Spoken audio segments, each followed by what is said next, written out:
yêu em thì em hỏi nè, là cưới em anh dám không? Anh đừng có thề với lại hứa nữa. Giờ cưới em anh dám không? Anh cứ biện hộ lên nhiều lý do. Giờ cưới em anh dám không?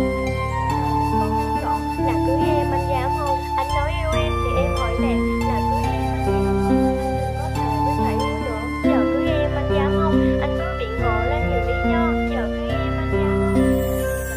Con gọn là cưới em anh dám không? Đã bao nhiêu lần rồi anh cứ dòng do rồi anh hứa. Thật sự là giờ em cũng không biết đó là yêu em anh có chưa, hay là yêu nhau anh chỉ vui thôi. Còn chuyện cưới xin anh không dám. Anh cứ biện hộ rồi lại lòng vòng nói thật em cũng không có tham. Nhưng vì yêu nhau định nghĩa với em, nếu yêu nhau thật thì phải cưới. Chứ em không muốn yêu vì trò đùa, là vì thể xác như bao người. Vì em yêu anh á, nên luôn anh là của mình em thôi. Nếu anh xác định là yêu em thật thì đừng xem em là con rối. Em không có cần nhà lầu sang trọng iPhone hàng hiệu như người ta. Em cũng không cần người yêu em đẹp, chỉ cần ta yêu nhau thôi à. Vì hạnh phúc là một thứ vô giá, là thứ em tìm bấy lâu nay. Và em tin anh sẽ làm được. Vậy mà đến giờ vẫn chưa thấy lời hứa anh vẫn chưa thực hiện. Anh nói mà có làm được đâu. Em cũng không hiểu giờ anh sao nữa, hay có chuyện gì anh đang giấu. Anh hãy trả lời em một câu hỏi nè, là cưới em anh dám không? Em chỉ muốn hai ta sẽ làm một cặp và em được gọi anh là chồng. Anh nói yêu em thì em hỏi nè, là cưới em anh dám không?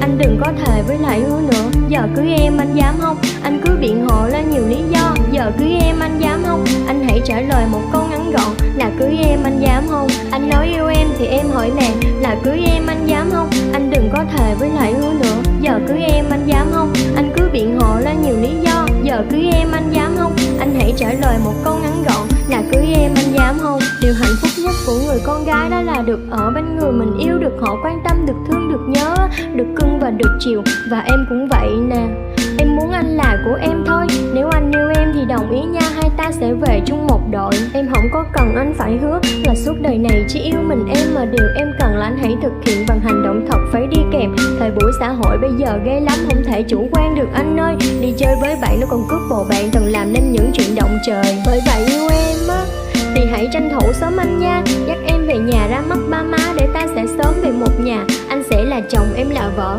Cuộc nợ lớn nhất của đời anh đó là yêu em thì anh phải cưới để rước em về ở bên cạnh. Hạnh phúc là khi hai đứa mình được ở bên nhau đến mãi mãi, cùng nhau xây đắp một ngôi nhà nhỏ hạnh phúc bên nhau hết tháng ngày.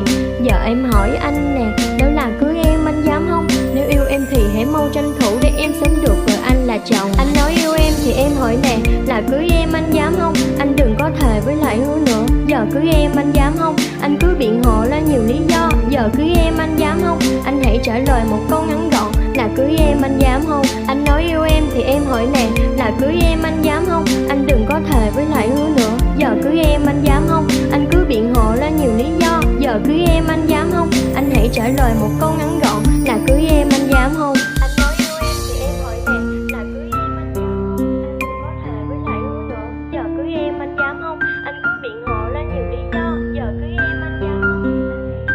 Câu ngắn gọn, là cưới em anh dám không? Anh nói yêu em thì em hỏi nè, là cưới em anh dám không? Anh đừng có thề với lại hứa nữa. Giờ cưới em anh dám không? Anh cứ biện hộ lên nhiều lý do.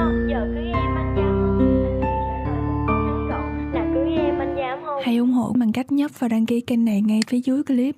Cảm ơn bạn rất nhiều.